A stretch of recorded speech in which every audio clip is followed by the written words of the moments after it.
sur un sujet différent, sur lequel, d'ailleurs, Monsieur le Ministre, mais vous n'étiez pas là à ce moment-là, nous n'avons pas de réponse.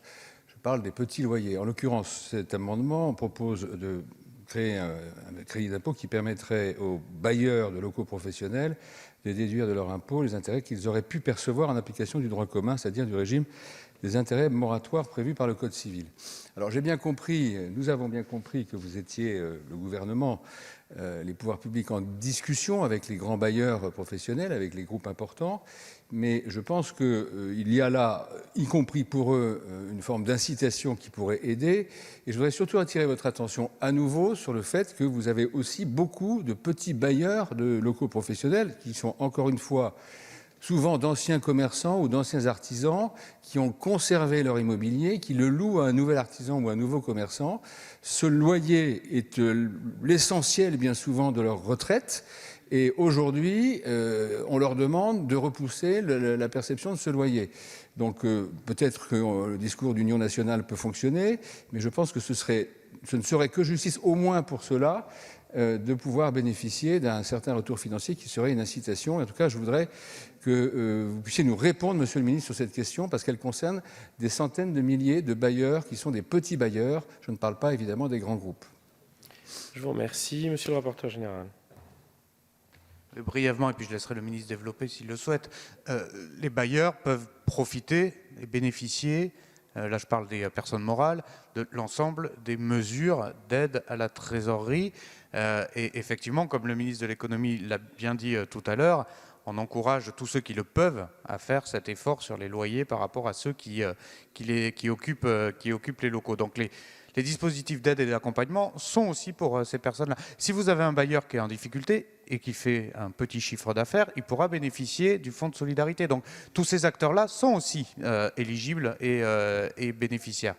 Sur les personnes physiques, je ne veux pas dire d'erreur et je laisserai le ministre préciser, mais il me semble que ça pourrait être à côté du dispositif qui est mis en place sur les bailleurs professionnels. Mais je vais laisser le ministre détailler. Attendez, Monsieur le ministre, quel est votre avis?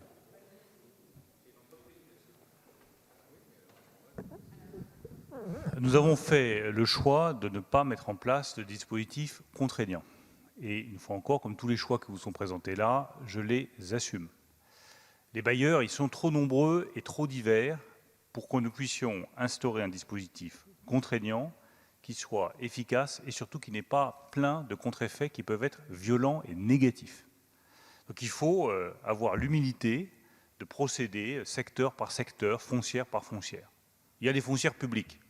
Évidemment que les foncières publiques vont être mises à contribution.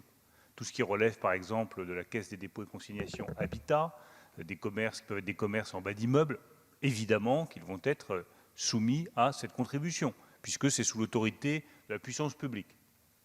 Il y a les grandes foncières privées. Je pense par exemple à ceux qui gèrent les centres commerciaux, Conseil national des centres commerciaux. 38 000 commerces quand même. Ils ont accepté, et je leur rends hommage, de participer à l'effort de solidarité et de reporter les loyers. Je souhaite que d'autres grands bailleurs privés puissent en faire de même. Je vois que, par exemple, les assureurs ont des parcs immobiliers qui peuvent rester importants, parce que les assureurs ne peuvent pas contribuer à cette solidarité. Et puis n'oubliez pas que vous avez aussi les millions de petits bailleurs privés. Vous avez les millions de retraités qui vivent avec un complément de revenus qui vient de ce loyer. Là, c'est de la solidarité nationale.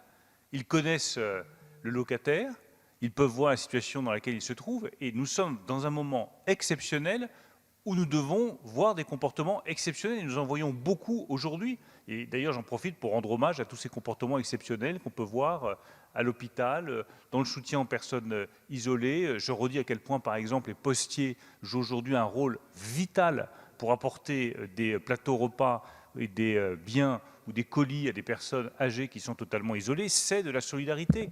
Donc là, ça va jouer sur la solidarité.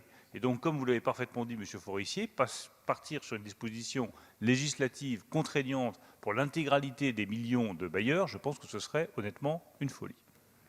Allez-y, chers collègues. Monsieur Forissier, Monsieur Labaronne. Monsieur le ministre, merci Monsieur le Président. Monsieur le ministre, vous avez bien compris que cet amendement, il est global et d'une certaine façon, c'est un amendement d'appel.